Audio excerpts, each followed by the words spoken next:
surgery stopped the growth. Left side was weaker though, sticking out the elbow. Hand doesn't keep a hold, and I'm walking real slow. Mind couldn't see the hope, no healthy means to cope. Couldn't find a reason, so started leaning on the dope. Lord knows I was so alone. I'm so alone, I'm going crazy. I lost my soul, the devil played me. I'm so alone, I don't feel anything. My heart is cold, Lord save me. I'm so alone, I'm going crazy. I lost my soul, the devil played me. I'm so alone, I don't feel anything. My heart is cold, Lord save me. Lord save me. Lord save me.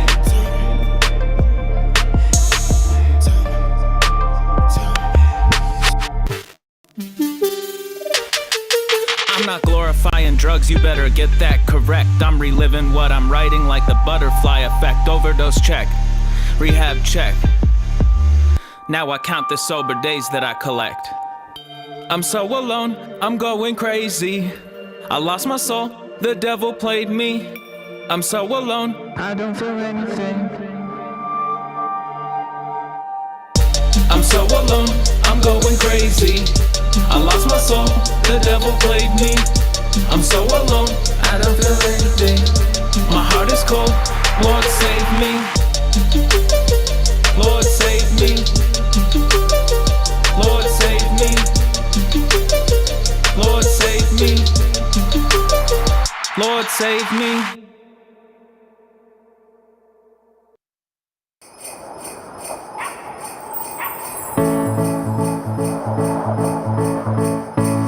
Waking up, it's Christmas morning, and all I see is cold and snow outside my window.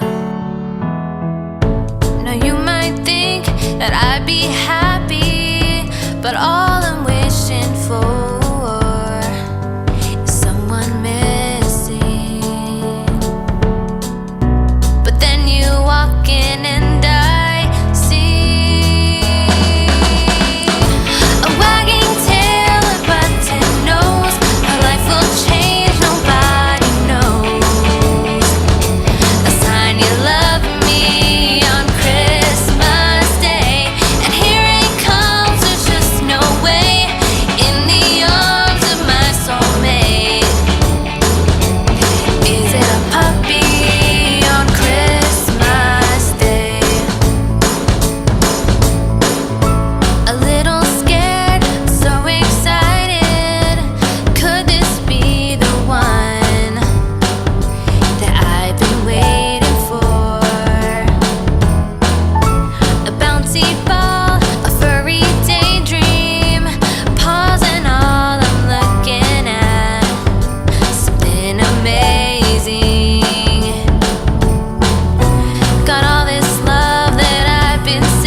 include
wanna see your eyes at the sunrise. Hearts beat together like a drum line. Check on my watch, we still have time. Dead in my tracks like a stop sign. I wanna see your eyes at the sunrise. Hearts beat together like a drum line. Check on my watch, we still have time. Dead in my tracks like a stop sign. You're here, not here. Show up, I'm there. We dance, no fear. They stare, don't care. Girl, we're moving like the flu. Getting down like the blues. Twirl around like a spoon. You know how we do. I wanna see your eyes at the sunrise. Hearts beat together like a drum line. Check on my watch, we still have time. Dead in my tracks like a stop sign. I wanna see your eyes at the sunrise. Hearts beat together like a drum line. Check on my watch, we still have time. Dead in my tracks like a stop sign. In love, kiss you. You're gone, miss you. Your shoes, my shoes. We have issues. Sort them out like a mess. All sad like the press. You live in my chest. Sincerely your best. I wanna see your eyes at the sunrise. Hearts beat together like a drum line. Check on my watch, we still have time.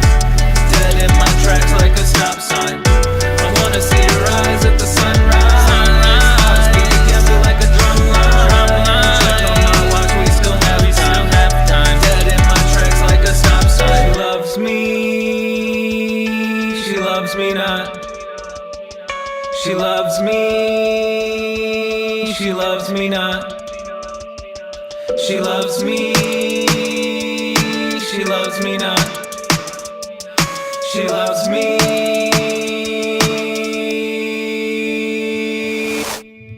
I wanna see your eyes at the sunrise. Hearts beat together like a drum line. Check on my watch, we still have time. Dead in my tracks like a stop sign. I wanna see your eyes at the sunrise.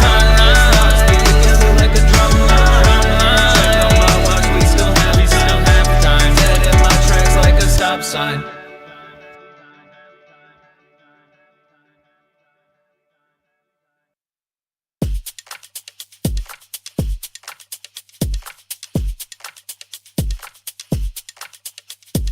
If you're feeling lonely and you need to get away,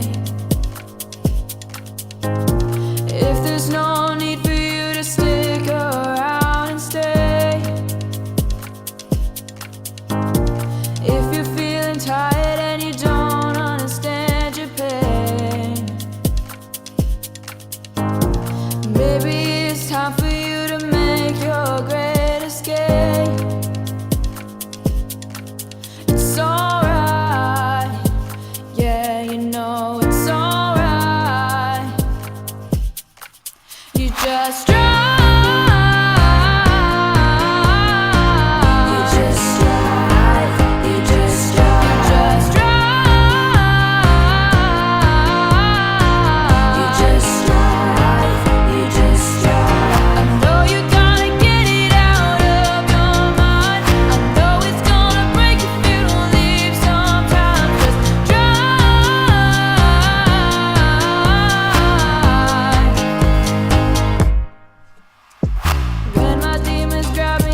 Back and forth, I can't make up my mind.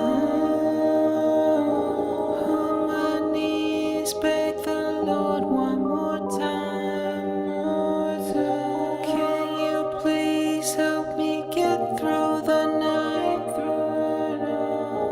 Nothing left, I'm not feeling alright. I can feel my heartbeat banging in my chest, coming after my peace like a game of chess. Choking, I cannot breathe, hold on to my breath. All I want is my queen, there ain't nothing left. There ain't nothing left.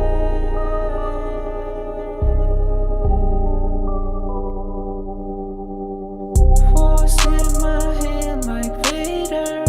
Attraction can't escape her. It's in my human nature.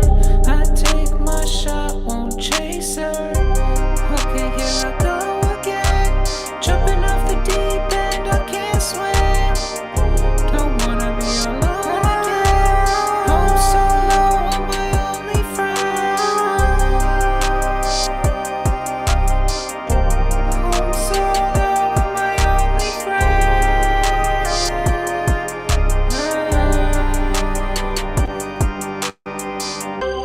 I can feel my heartbeat banging in my chest, coming after my peace like a game of chess. Choking, I cannot breathe, hold on to my breath. All I want is my queen, there ain't nothing left. I can feel my heartbeat banging in my chest, coming after my peace like a game of chess. Choking, I cannot breathe, hold on to my breath. All I want is my queen, there ain't nothing left. There ain't nothing left.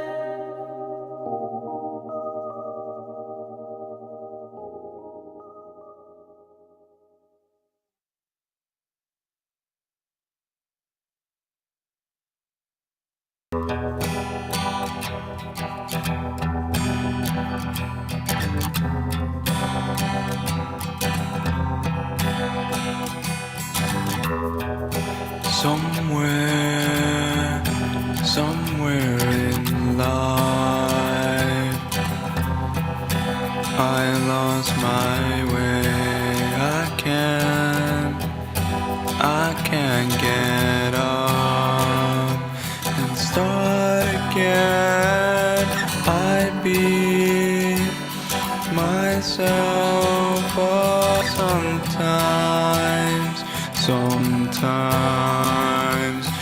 battles consume me again. Sometimes I fall to the ground. Should I get up and start again?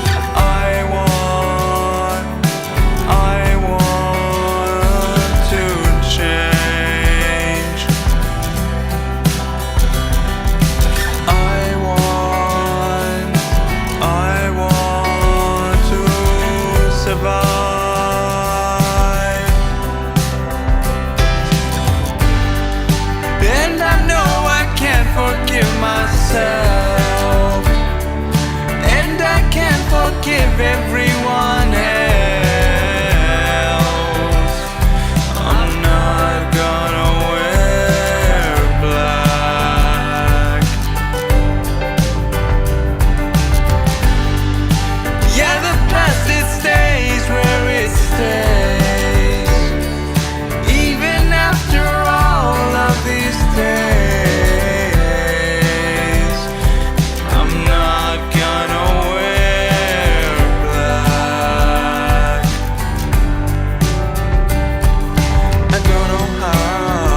start again.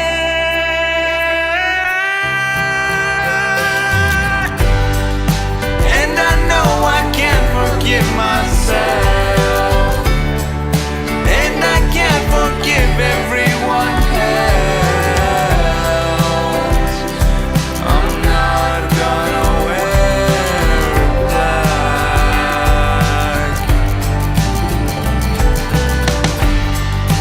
Yeah, the past, it stays where it stays, even after all of these days.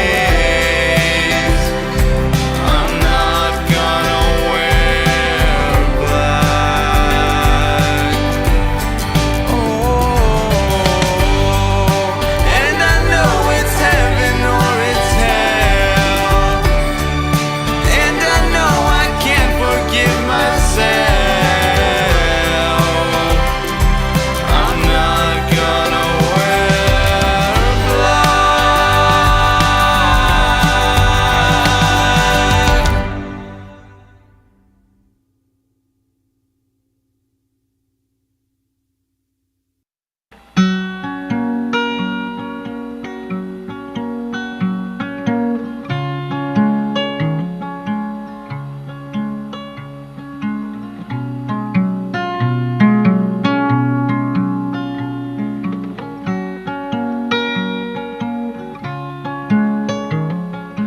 I'm thinking it's a sign that the freckles in our eyes are mirror images, and when we kiss they're perfectly aligned. And I have to speculate that God himself did make us into corresponding shapes like puzzle pieces from the clay. And true, it may seem like a stretch, but it's thoughts like this that catch my troubled head when you're away, when I am missing you to death. When you are out there on the road for several weeks of shows, and when you scan the radio, oh, I hope this song will guide you home. They will see us waving from such great heights. Come down now, they'll say,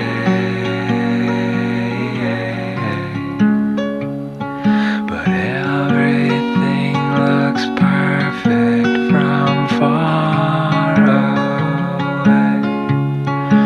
Come down now, but we'll stay.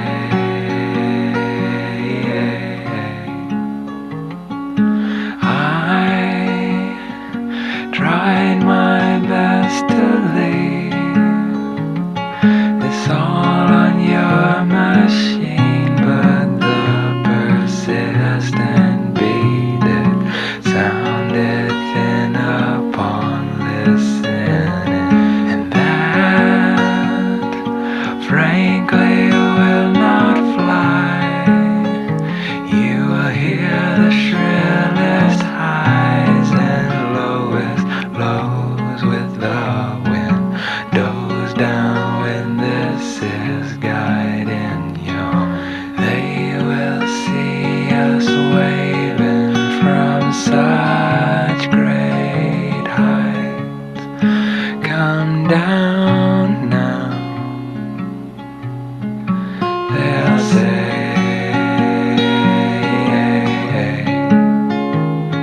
but everything looks perfect from far away. Come down now, but we'll stay.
Well, you wonder why I always dress in black, why you never see bright colors on my back, and why does my appearance seem to have a somber tone?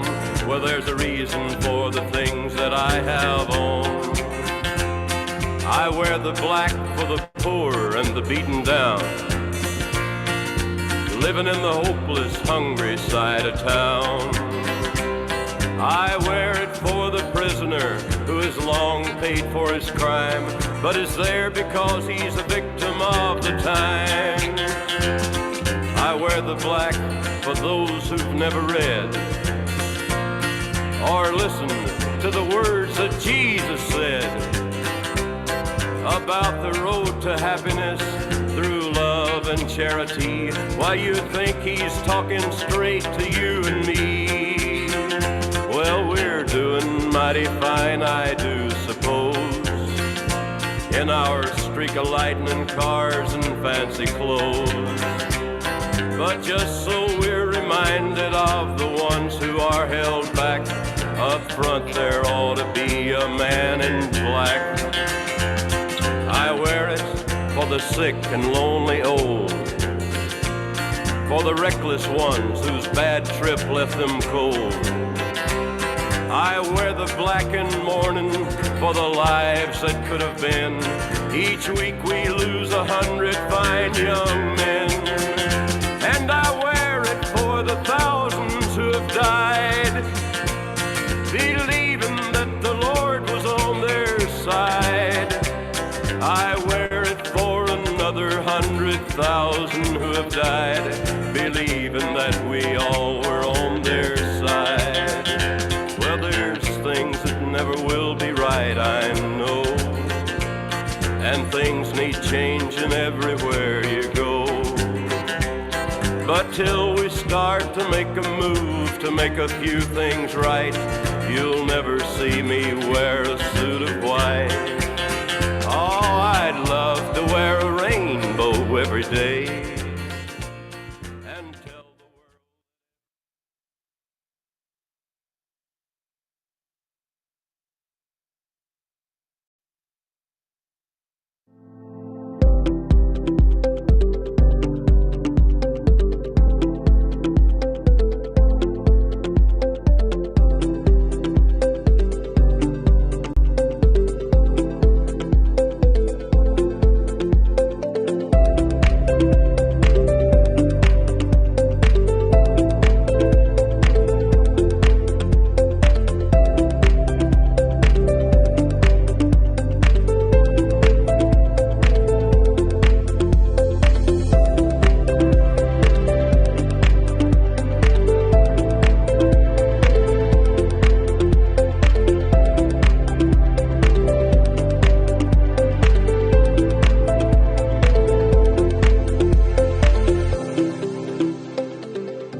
Hello, everyone, and thank you for joining us on MarshStream, your public performance broadcast platform.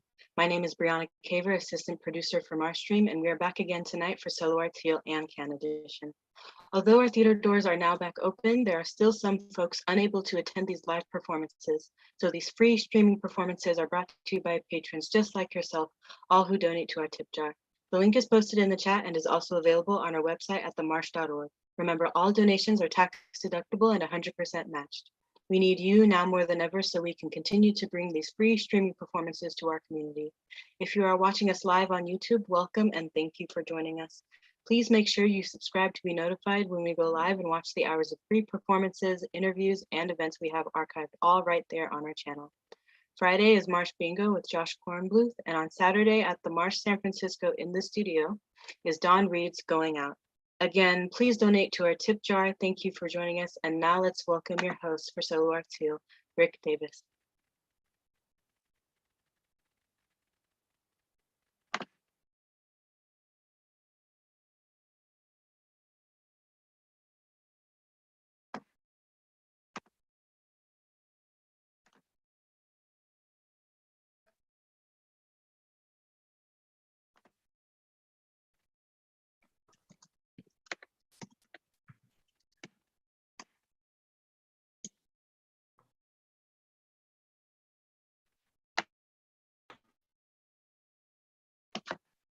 You're on, John.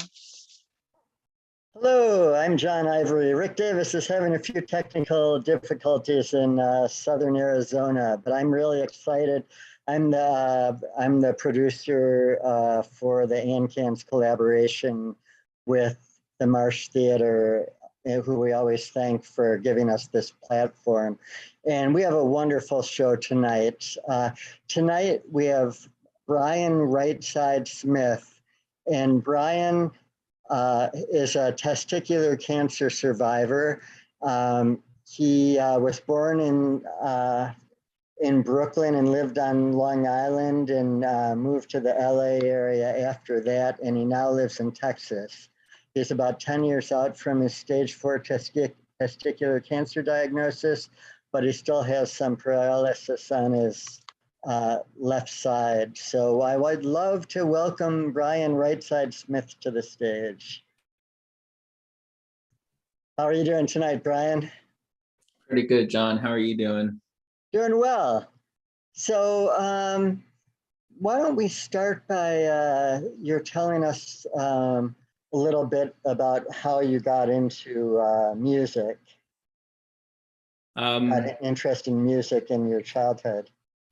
Sure. So my father is actually a composer by trade, and both of my parents listened to music, and they would play all sorts of music when I was growing up, and I just kind of gravitated towards it. I listened to a lot of the Beatles in elementary school, and actually got made fun of by other kids for it, and because they were all listening to rap and stuff, which is kind of why I gravitated towards that. But yeah, music had always just kind of interested me. I never really picked up an instrument or anything like that. I tried piano. It didn't stick, but I've always just absolutely loved music and loved listening to it. And I would go to concerts, like small hardcore punk rock shows when I was in high school, and that kind of carried over into college a little bit. And you probably remember this photo? Tell us about this photo. That's my dad right there, Greg, and my brother Derek, and we're obviously just fiddling around on the keyboard there. I don't remember what the photo was for, but it was in an article for something. Yeah, it was a newspaper article that I can't remember if Alexa found it or who did. And I see Rick is listed on the Zoom, but I don't know if his internet's working yet. So I'll wait until he tells us if. I am here, but John, you're doing so good. I'm turning it over to our star host. Make yourself visible. Okay. Well, Brianna, you got to allow me to make myself visible, and then I'll be in. Can we do it yet? No, here we go. Sorry. Hello, everybody. I'm so sorry, but we've got bad storms here, and John came in. And hello, Brian. Brian, I came in when you were talking about how you grew up with the Beatles. Well, yeah. I really grew up with the Beatles, man. I remember when their first album came out, and some of my cousins said, "Oh, you've got to listen to this. This is the best thing you ever heard." And he had it on a reel-to-reel. He had it on an old reel-to-reel, and he's playing me this first album off the reel-to-reel. Brian, what was your favorite Beatles song? Man, the first one that came to mind. It's funny because I've listened to it recently, and it kind of hasn't had the same effect. But I really like Day Tripper growing up. Oh yeah. Yeah, I remember playing that song and just loving it, but it doesn't hit the same. The funny thing from that same time was Cassius Clay, who later became known as Muhammad Ali. And he'd get into the ring and he'd be doing his bit with his poems. He was rapping, man. He was rapping back in like 60, but we didn't call it rapping then. Hmm. right? Yeah, no, totally. I've thought about that a couple of times. So I'm a little bit at sea with the timing today, so we may be a little bit off. But I heard you talking to John because I can. Your dad was a composer. What sort of music did your dad compose? My dad worked on, he did a lot of his own like family educational pieces that symphony orchestras would perform, and he narrates those sometimes. So I grew up going to watch him perform, and he worked at home, so I was always there was always music around. It was kind of hard to avoid, but yeah, so he did that. He also wrote a lot of music for television programs and commercials and in movies and in Disney parades and So he's done all sorts of stuff.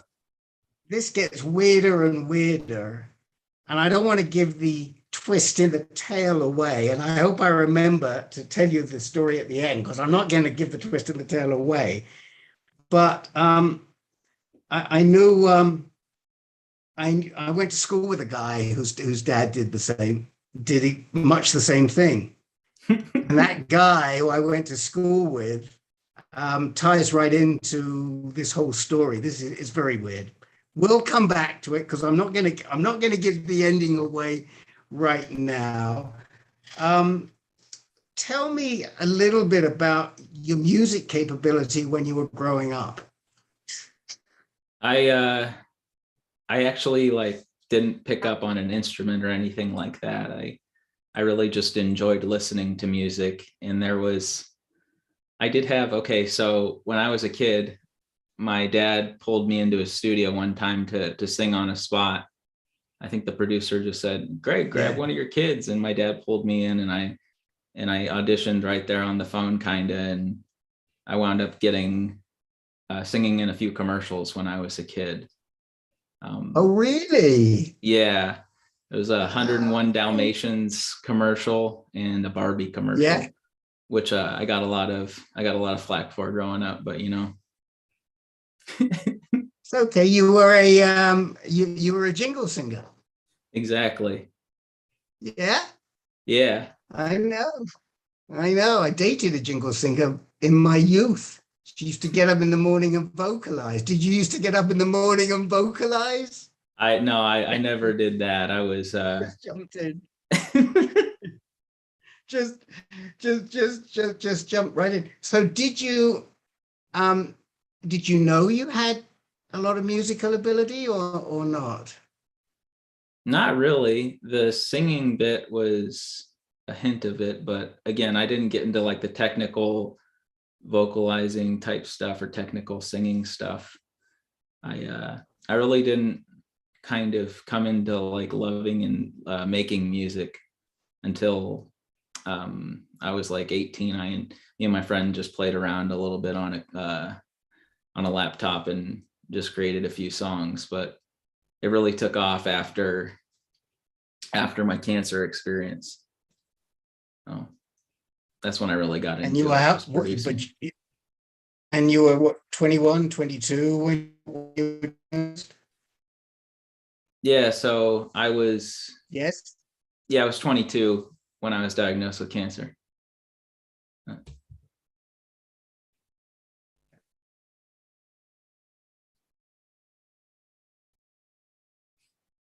I'm freezing up here, and it might be I'm on a hotspot. So can you hear me now again? Yeah, I can hear you. Mm-hmm. Oh, okay. Sorry. You were 21 or 22? Yeah, so I was 22 when I was diagnosed. I was in my senior year of college. But yeah, it wasn't until after the whole experience, which was like, I don't know, it was like 20. I made some music while I was going through cancer. Actually, let me take that back. I made a few songs, and then yeah, once I went into remission and kind of got through the rougher parts of early survivorship and came across Teen Cancer America and the Play It Back music program. That's where I really got introduced to songwriting and really just kind of dove into that, and eventually just started making stuff on my own. So I really want to talk a lot about Play It Back music, a lot, but I think that maybe we should listen to that, this the first track, So Alone, and then we'll sort of backtrack from So Alone as to what was behind it and how it came about. So let's listen to So Alone, and this was the first song you ever recorded, right? That's correct. Yeah, it's the first song I ever recorded.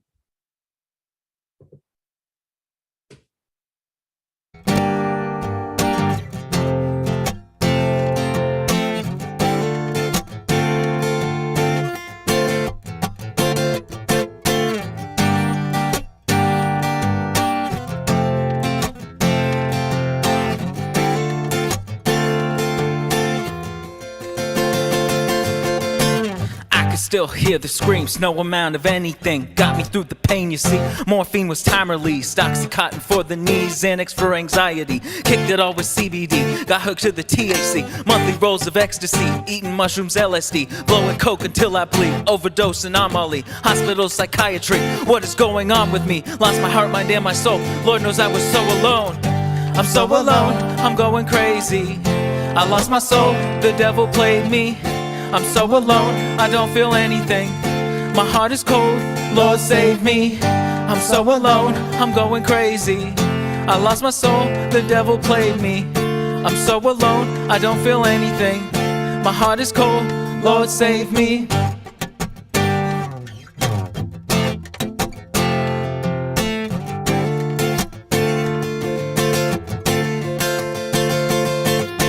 First cancer defeated, second left me beaten. Spring up was a season, another brain lesion. Crippled by the steroid dose, high in church like the Pope. Surgery stopped the growth, left side was weaker though. Sticking out the elbow, hand doesn't keep a hold. And I'm walking real slow, mind couldn't see the hope. No healthy needs to cope, couldn't find a reason, so started leaning on the dope. Lord knows I was so alone. I'm so alone, I'm going crazy. I lost my soul, the devil played me. I'm so alone, I don't feel anything. My heart is cold, Lord save me. I'm so alone, I'm going crazy. I lost my soul, the devil played me. I'm so alone, I don't feel anything. My heart is cold, Lord save me.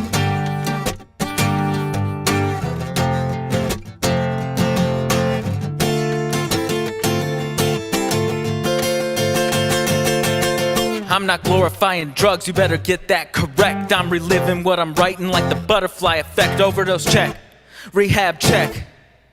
Now I count the sober days that I collect. I'm so alone, I'm going crazy. I lost my soul, the devil played me. I'm so alone, I don't feel anything. My heart is cold, Lord save me. I'm so alone, I'm going crazy. I lost my soul, the devil played me. I'm so alone, I don't feel anything. My heart is cold, Lord save me. Lord save me. Lord save me. Lord save me. Lord save me.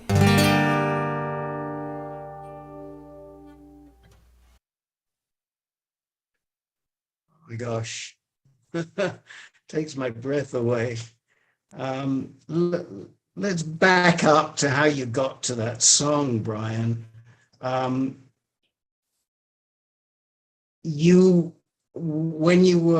Before you had cancer, did you have issues with substance or alcohol? Yeah, so I actually started drinking and experimenting with drugs when I was in high school. I was probably about 14 or 15.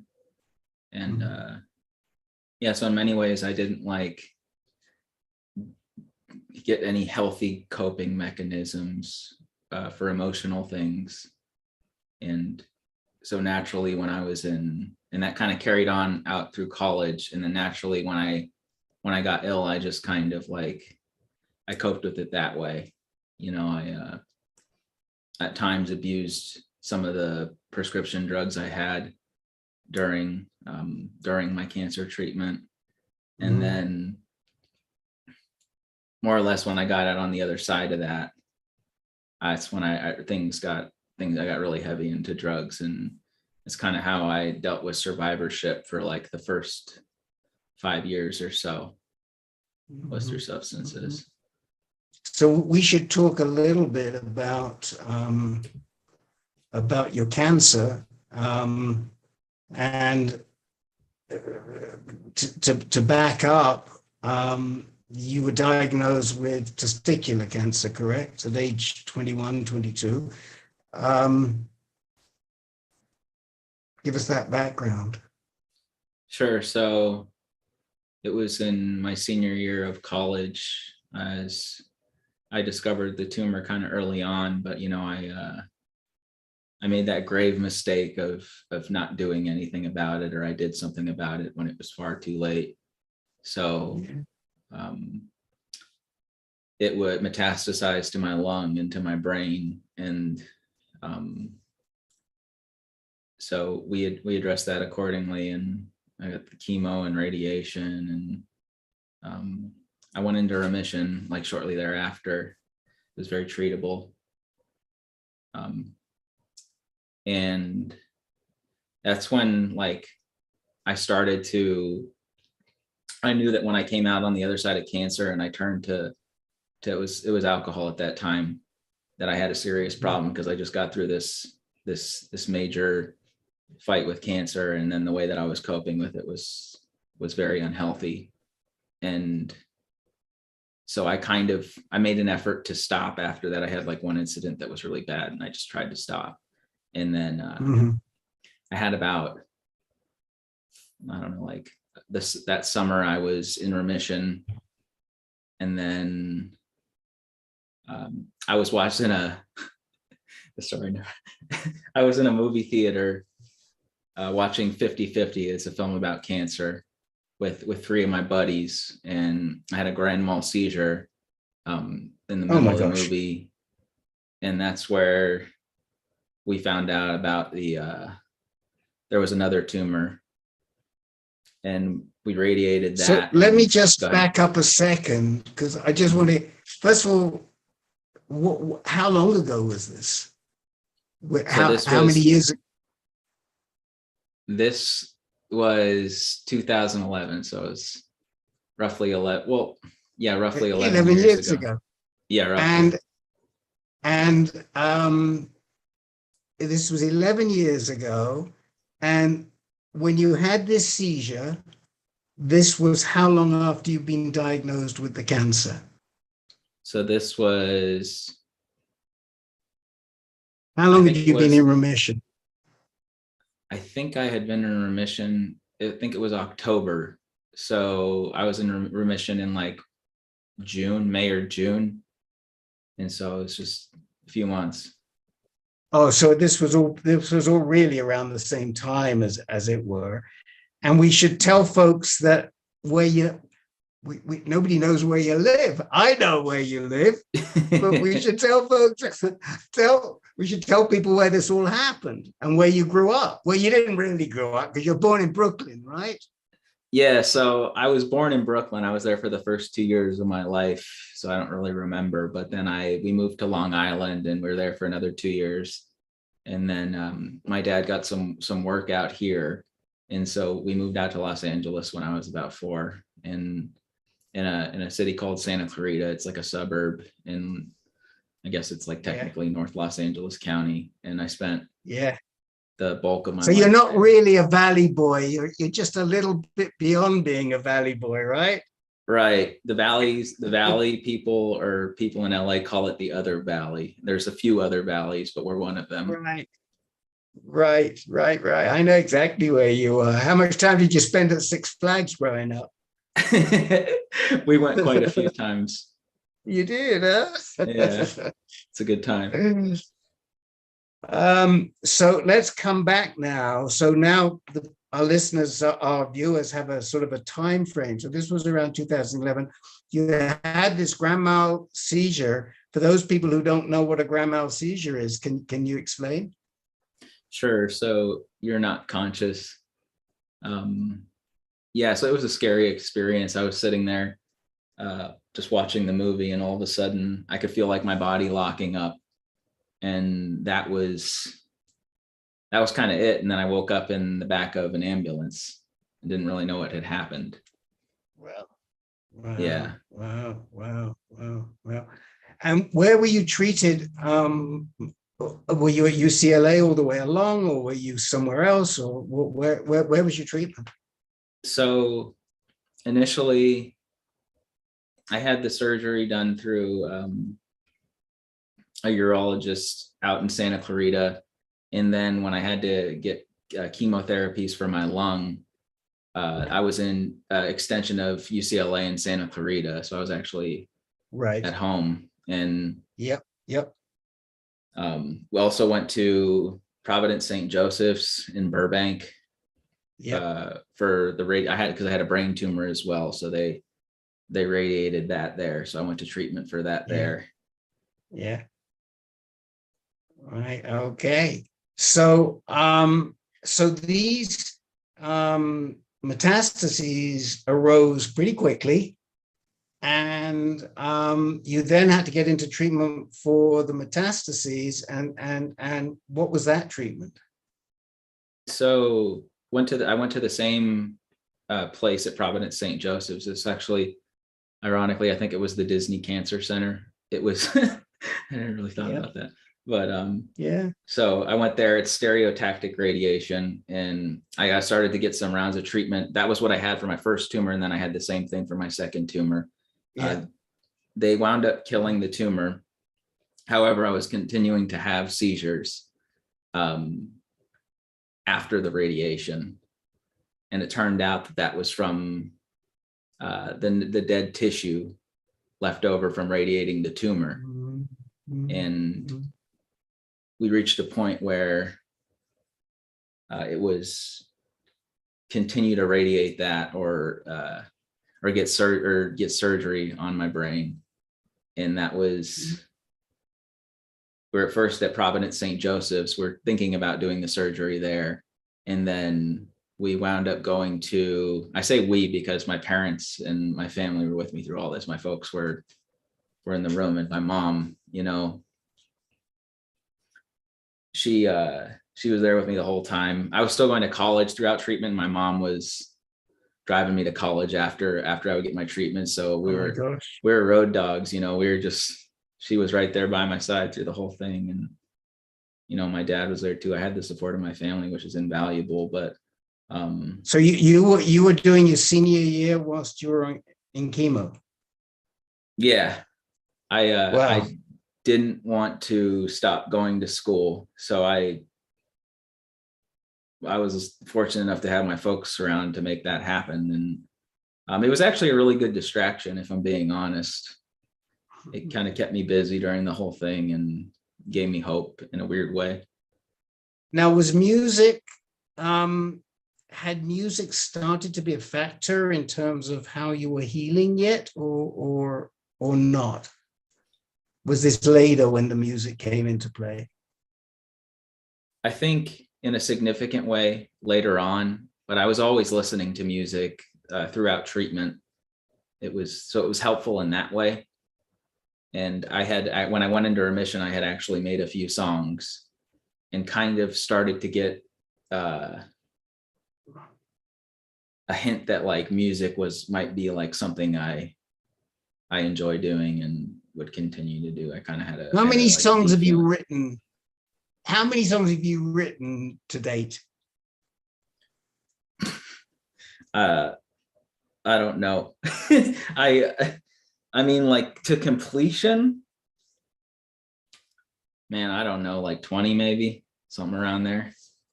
But and how many not yet to completion? Oh, I don't know. Like I got into this when pandemic hit. I actually I got laid off for a little while, and I was just doing some volunteer work and just kind of sat around and just made music. So it's all I did for like a year or two. So I have quite the little library built up of just beats and just like songs that I wrote. Right. Yeah. Right. And Have any of your songs been recorded by anybody else? Yeah, so the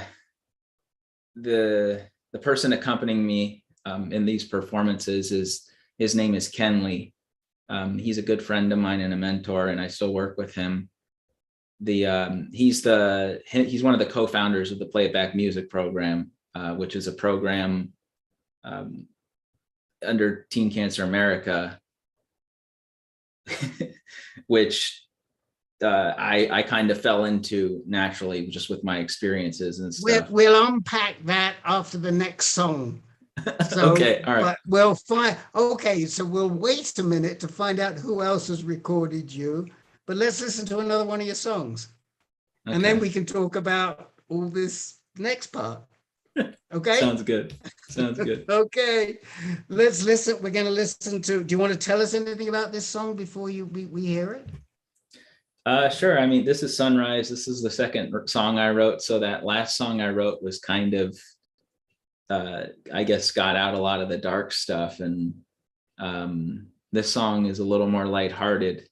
And I don't think I knew it at the time, but it's a love song. So I'm kind of speaking to this ideal woman that I would hope to have and hadn't at the moment, but that's really what I'm speaking to in this song. Okay. Let's hear it.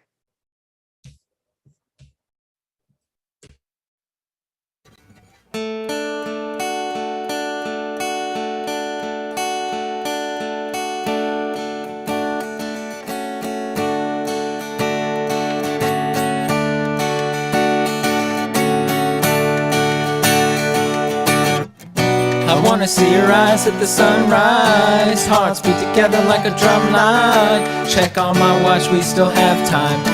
Dead in my tracks like a stop sign. I wanna see your eyes at the sunrise. Hearts beat together like a drum line. Check on my watch, we still have time.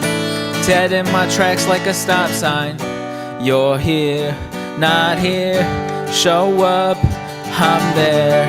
We dance, no fear. They stare, don't care.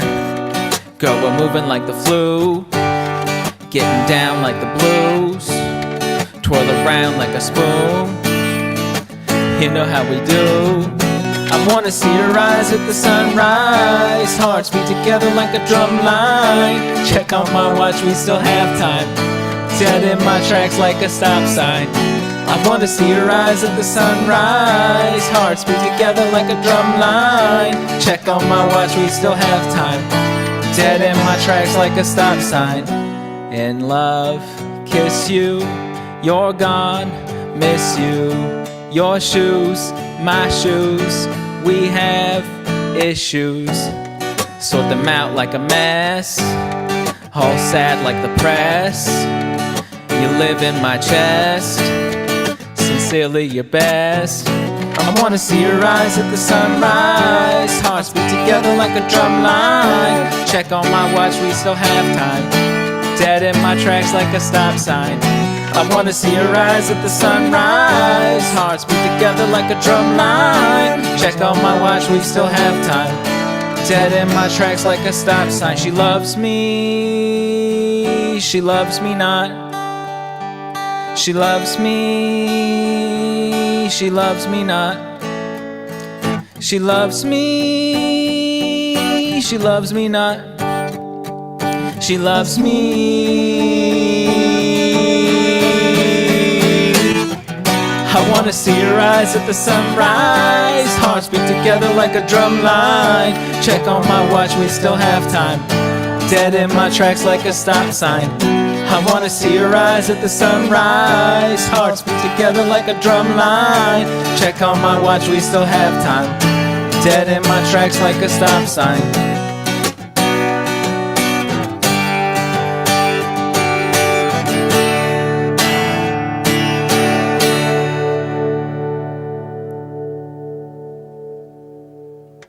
Definitely a little brighter.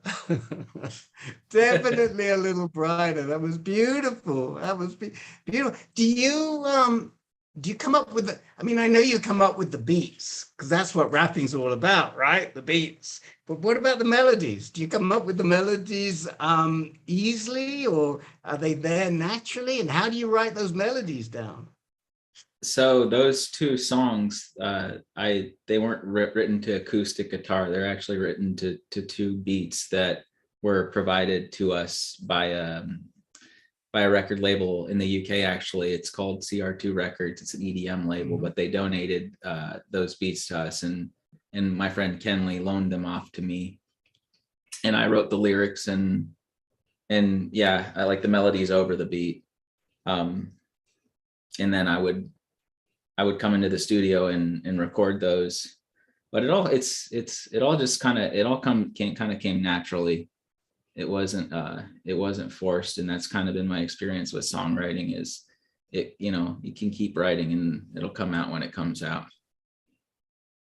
Do you think your dad was ever like outside the door with one ear against the door, listening in what was doing? Did he ever suggest any stuff to you? Yeah, no, I was always interested to hear my dad's opinion on things. It was cool because I actually moved back home during the pandemic, and my dad's working from home, and I was sitting there making music, and we got a chance to talk about music and in a way that I don't think we ever really were able to, because I just wasn't like tuned in technically to music or writing songs. So now it was really cool to get his input and just to learn about music through him. It was like a really cool bonding experience. Oh, I bet.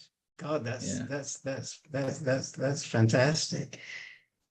That's like playing on the same football team as your soccer team as your dad, isn't it? Really? So let's go back, because I'm keeping an eye on the clock here, because I pushed everything out of whack here. Let's go back to how you got into recovery, but this last lot of brain metastasis had a pretty significant impact on you, correct? Yeah, so I went into getting the brain surgery, knowing that I would come out on the other side with some form of paralysis on my left side. And that's what happened. Is when I came out on the other side of surgery, I had some weakness on my left side, and it's a bit better now, but mainly in my hand is probably where it's the most significant. I can't necessarily move it all that well, but were you a lefty or a righty before you started? I was a righty. Oh, you were a righty. Yeah, okay. So I had that going for me, but yeah, no. So we knew that it was that this was going to happen. To what degree? No, we didn't know. They just kind of said to expect it.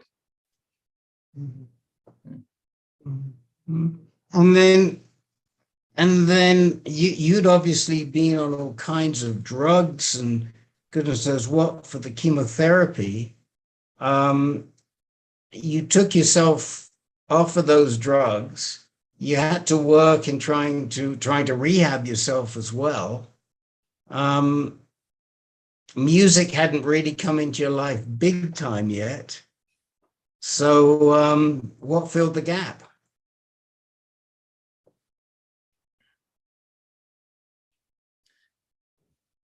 So when I kind of got my act together, like stopped using drugs and all that, I reconnected with a charity called Teen Cancer America.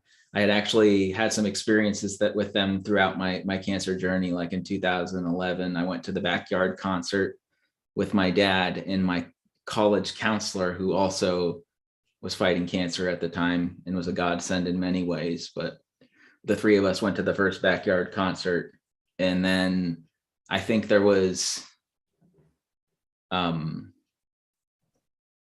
like a charity event in like 2014 or something that I popped up with at my dad, but I wasn't ready to like really dive into the whole like AYA community. AYA is an adolescent and young adult cancer patient and survivor between the ages Yep, of 15 to 39. So instead of saying that, we say AYA, you know. Right. So had you moved straight from, were you able to kick the substance habit, or had you had a relapse after your cancer and before you got to teen cancer? I mean, what happened in that big gap? How long have you been with teen cancer? So probably since 2018 in any kind of significant way. But yeah, so I was heavily into drugs up until about July of 2016. And I went to rehab and I sobered up. What's that? No, I said, I mean, that's the way to do it, right? Yeah, no. And I got introduced to recovery and that whole deal. And I spent some time in the Valley, just living out there and taking care of myself. And then, I was applying for jobs because I was driving Uber at the time. And I think I was just like finally getting to a point where I was looking for jobs, and I applied at Teen Cancer America, and I got like a first interview or whatever. And then they, this is always so funny to me. They called me for a second, what I thought was a second interview, but I walked into the office there in West LA, and it was like three of Simon and Hillary, and I think it was the other person was Michelle. And instead of it being like a second interview, they were like, "How can we help you?" And it kind of messed me up because I was like, "Oh, I thought I was going to get a job," but like they turned the tables, and they started throwing out all these things that they thought might help me. And two of the things that I gravitated to, I went to an AYA support group, and it was people who were like in the midst of treatment, so it wasn't really speaking to me. But the other thing they had was this music program with a producer in Santa Monica named Kenley, and it's called the Play It Back Music Program. And so what it is we go into, I went into Kenley's studio, and that's where we connected, and we started to create these songs. And that was kind of like the genesis, not only of that program, but just of my experience with Teen Cancer America. So what I want to do after your next song is I would like to talk a little bit about play it back music and find out what you do, but introduce your next song for us. Yeah, so this next song is called Chess, and it was like the first song I really truly created on my own. It was one of the songs that I wrote over pandemic, and I produced the beat myself. And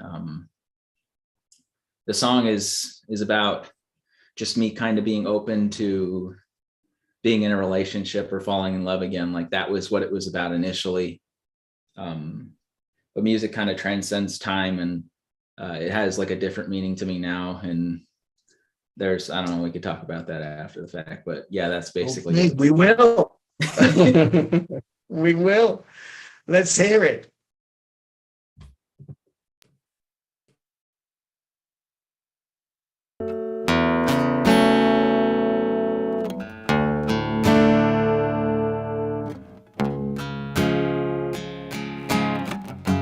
Back and forth, I can't make up my mind. On my knees, beg the Lord one more time. Can you please help me get through the night? Nothing left, I'm not feeling alright.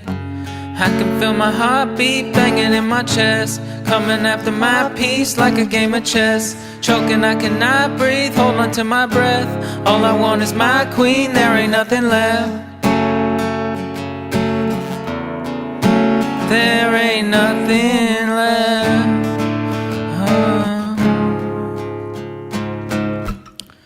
Forcing my hand like Vader, attraction can't escape her. It's in my human nature. I take my shot, won't chase her. Okay, here I go again, jumping off the deep end, I can't swim. Don't wanna be alone again. Home solo, I'm my only friend. Home solo, I'm my only friend.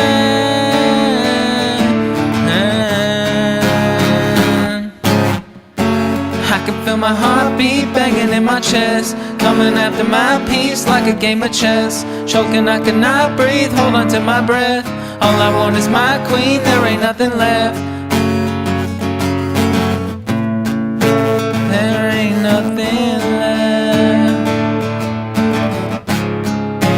There ain't nothing left.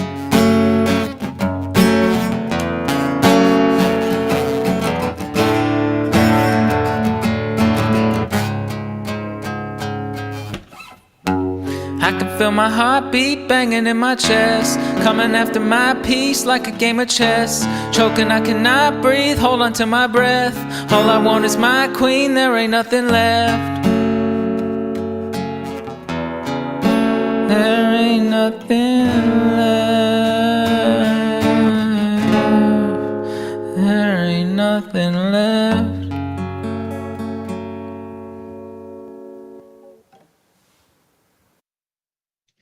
So as I'm listening to this, I'm wondering, when you were a kid, like a teenager, and you were at school, did you used to write poetry? Did you used to sing rap? Did you, I mean, just for fun, did you rap in the car or something? I mean, where did the poetry part come from? That's a really good question. I'm not too sure. I know that I would like say lyrics out loud or sing in the car, like whenever I was in the car on my way to school with my mom, I remember specifically. But no, like I had a time in high school, I think it was my freshman year of high school, I wrote a song about Cesar Chavez. It was like a rap, and I actually produced that with my dad. And that was probably like the one time that I really tapped into it. But no, that was it really. Like there wasn't. Cool. So we're going to go back now to Teen Cancer, and they introduce you to Kenley. Kenley's got this show called Play It Back Music. Teen Cancer thinks, "Ooh, this is great therapy for Brian," and Brian thinks, "I need a job." Okay. Yeah. Take us to the next step. So I wrote Sunrise So Alone, and I had some pretty cool experiences with TCA. I performed at a conference out in Texas that they flew me out to, which was really cool. And yeah, I think there was just a few of us at the time, and then the program slowly started to grow, and there was maybe 5 of us that were like the first, called the Play It Back OGs is what we're called. And we had this big performance thing, and it was unreal. It was a lot of fun, and I've kind of participated in it ever since. So like I would go I went to Kenley one time to a hospital to go record a song with Josue, a friend of mine now. He's in the program, and just little things like that. I got in the studio and I would collaborate with the other Play It Back artists, and just really saw what I knew what it did for me, and I saw what it was doing for others, and I knew there was something going on there. And myself and Kenley always talk about it. It's bigger than us, and it's just so cool. And yeah, over the last, it's almost been like 3 or 4 years now, we've continued to grow the program and just have all sorts of amazing AYAs come through and just make really cool music. And it's kind of become this little community, and we hang out a couple times a month and talk about music and do music related activities. And it's not so like cancer centric, and I've kind of like come to know that like in the AYA community, doing fun things like this is kind of a good way to connect with other people. Oh, sure. Yeah. So Yeah, let go ahead. explain to the audience what playback music is.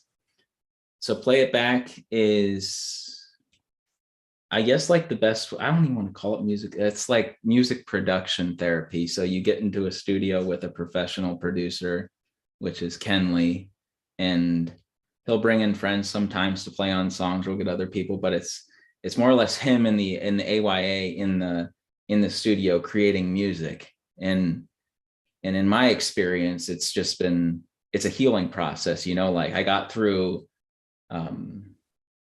like the medical part of cancer and all that, and healed in that way. But the thing is I never healed like spiritually and emotionally and mentally.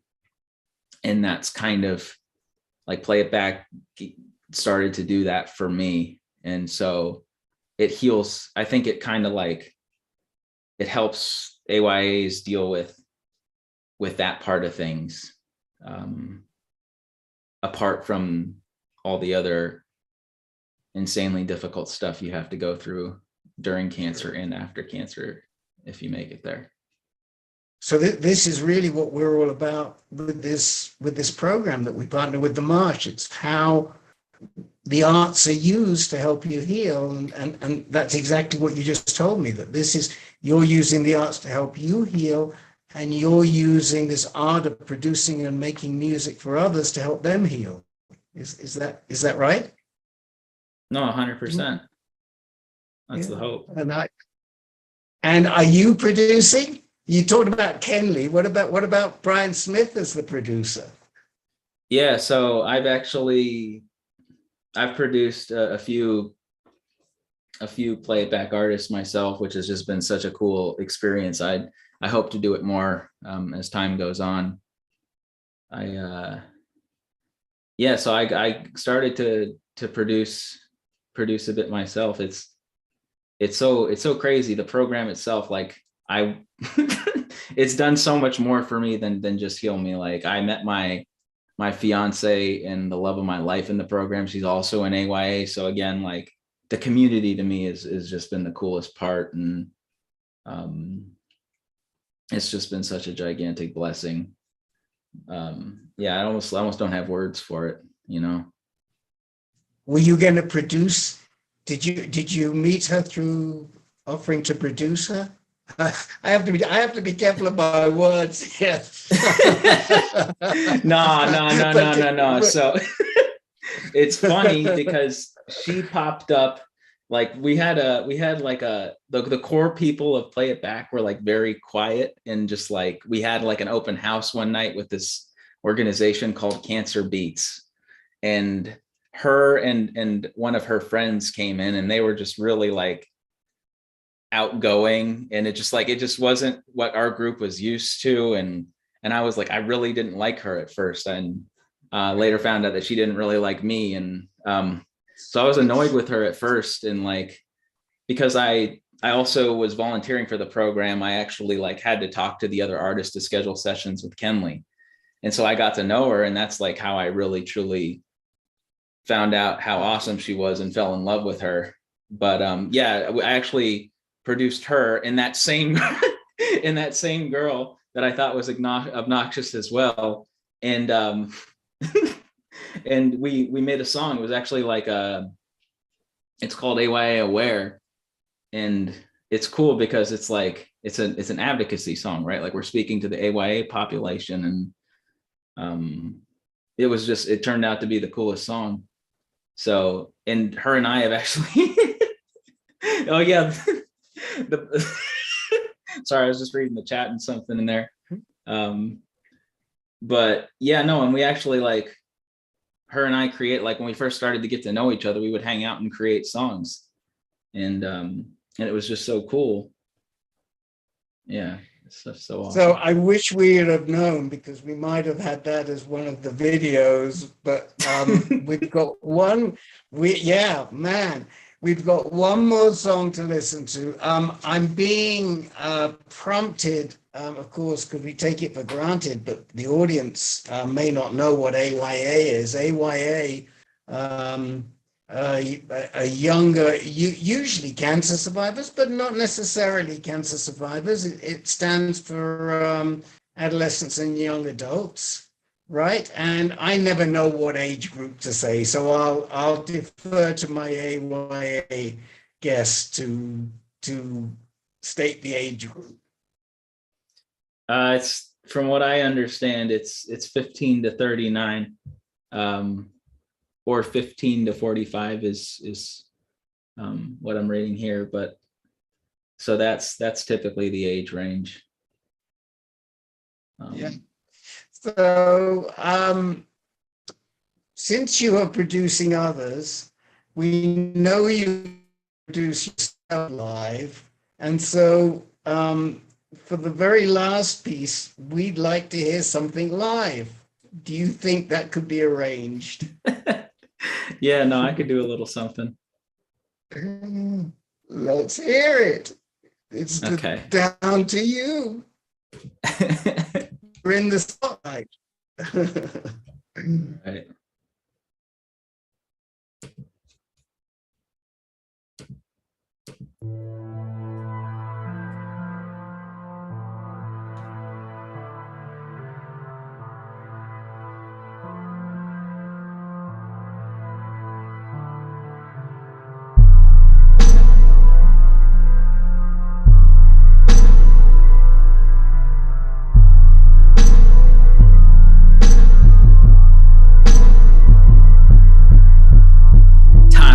In extraordinary fashion, designer of the masses, weaving in and out the fabric, stitching up the tragic in a way we can't imagine. A shirt the soul's laughing, wearing evil backwards. On the runway, directing traffic towards the narrow gate. Wait, the Broadway is a disaster. Taxi toward it with the baggage like a tortoise if you have to. No, the torment won't outlast you. All praises to the most, and purpose like an O, not surfing a remote. Refuse to be controlled by a series of some posts, by a substance of the folks who prey on sheep like wolves. Rest in the Holy Ghost, find peace inside my dome, that's the enemy's abode. Read words with the quotes, in a verse that was spoke by an MC of hope.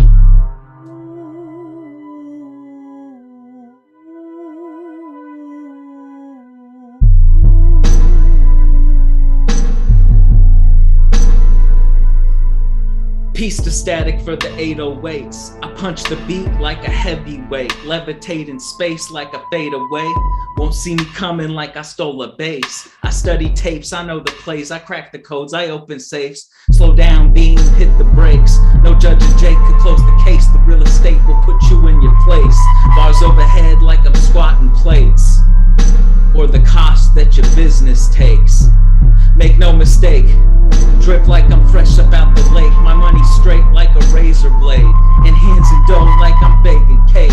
The lines are rare, it's like I'm making steak. The way I rap, it's like I never ate.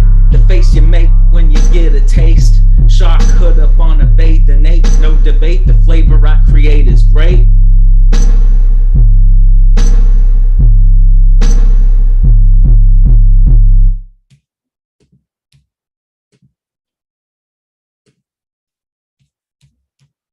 So talk to us about that song. Please. So that is that's a beat I made, and those are 2 verses I wrote. Yeah, so the first verse is just kind of speaking to just to God for me.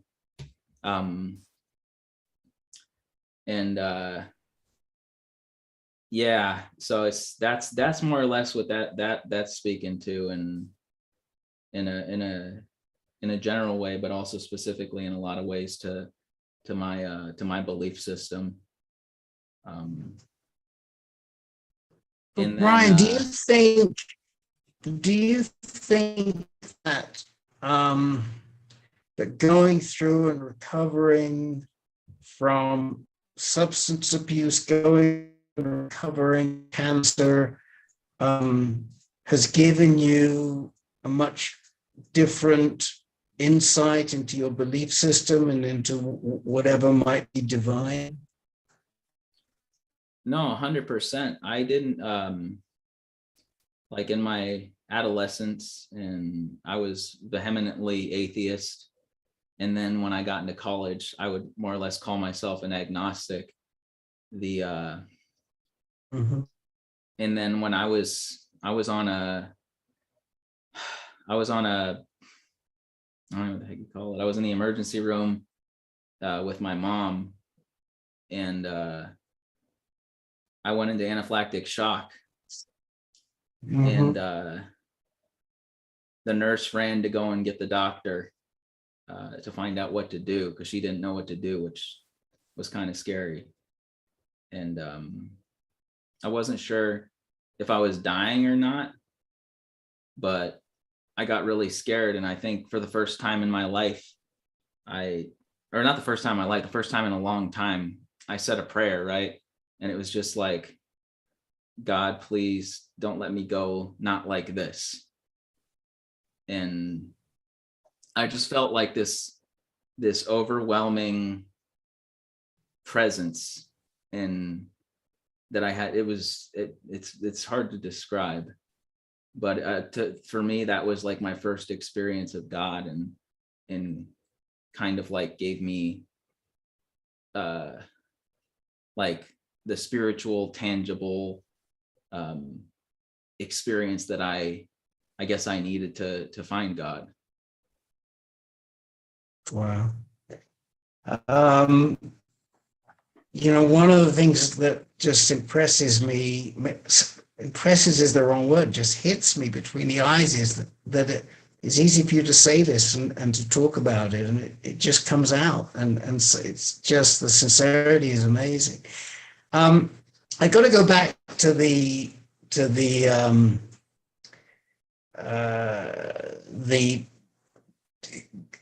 turn in the tail. And I mean, I think you know what it is, but for me, it's just amazing, because I live and always seem to have lived in a series of synchronicities. And meeting you is just another one of these synchronicities. And I just want to explain to the audience what that is, because I have a lifelong friend from birth who is married to the Who's graphic designer. And we haven't talked much about the Who, but the Who, well, more precisely, Roger Daltrey and Peter Townsend set up Teen Cancer in the UK in honor of Roger's sister, right? She had, was it breast cancer? Right? I believe so. Yeah. And they saw a need to support people who were not full adults, but they were beyond being teenagers. And at the time that I was thinking of starting ANCAN and moving it into a more formal basis, I was back in England, and I was with Richard and Shelley, and they said to me, or Richard said, "Oh, my friend Simon Davies is going over to Los Angeles to start Teen Cancer in America." And this must have been around 2014. Is that about right? When did Teen Cancer, or maybe earlier than that, when did Teen Cancer first come to the United States? I think it started they were established in 2012. 2012. Sure, yeah. Right. I had an experience in 2011 though, so I think they were starting to kind of like pop up then. Right. And so I think they'd done some stuff, but Simon was coming over here full time, and we had this idea that maybe we could create a virtual room for kids that were in isolation. That was where I wanted to go initially with this, that we could create a virtual group for kids that had to be isolated because they were going through a new immune system. And so I was very much aware of Teen Cancer America, what the Who had done with all of this. And I think the WHO actually has a little bit of a role in PIBM as well. I mean, it was that they really liked the idea as a program to create this music to help AYA folks rehab themselves through music. And then the link, of course, was the glue that keeps us ticking over at ANCAN, Alexa, who moderates and who does that. She does everything from the admin and the moderation and the writing and this. And I don't know. We couldn't function without her. Well, the problem now is neither Brian can't function without her because Alexa was one of the two ladies that he finished up producing, who we did a 180 on. And of course, through Alexa, we met Brian. Brian mentioned teen cancer. And the bottom line is that we're really hoping that ANCAN and teen cancer are now going to work together, and we're going to expand our mental health programming with teen cancer to do more. And so that's the twist in the tale. And I'm thrilled to have talked to you for the last hour and enjoyed your rapping. And we could go on. I have enough questions for another hour, but we can't do that. I think we have to close out. Anything you'd like to say before we close out? No, I just want to thank ANCAN and the Marsh for the opportunity. And I want to thank my family and friends for tuning in here. Some of them took some time out of their day to be here, and I'm just really, really grateful for that. And no, I got love for anyone, man. Anyone who sees this and wants to get into like interested in the Play It Back program, or just wants another AYA to talk to, you can hit me on any of my socials. You know, I know it can get lonely out there, but you know, there's people who've gone through similar things, and you know, we're here for you.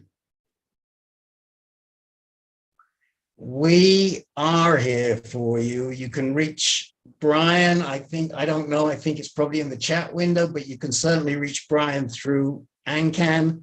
And we also want to put a huge vote of gratitude out to Alexa for making this happen.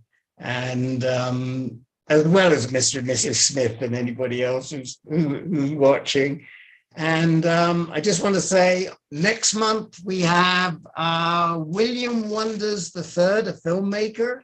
I think we're going to be talking a little bit about health disparities and also aging issues.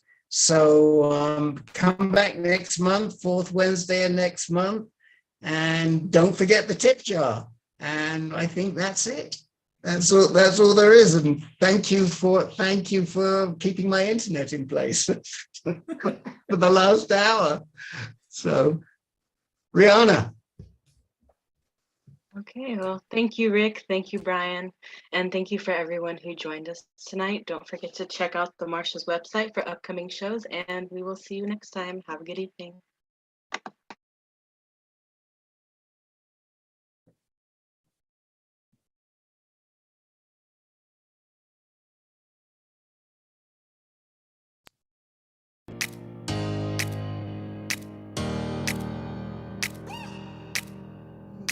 How do I describe my journey with your mother, who takes care of you, who takes you to the doctor when you're sick?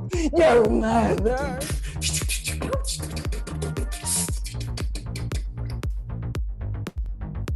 Good morning, New York. Buenos dias. It's me. What's up? We went out for lunch at a sushi place where she tried sushi for the first time and she liked it. I see that change can happen. I know things can shift and change for good. I am dizzily dazzled with stars in my eyes. Same level as I broke my neck. But he's not getting the same return of function I am. And I don't want any of your smart aleck sex talk that I usually get when I get. This is beyond the marsh because what you're doing is planting beautiful seeds for artists to grow.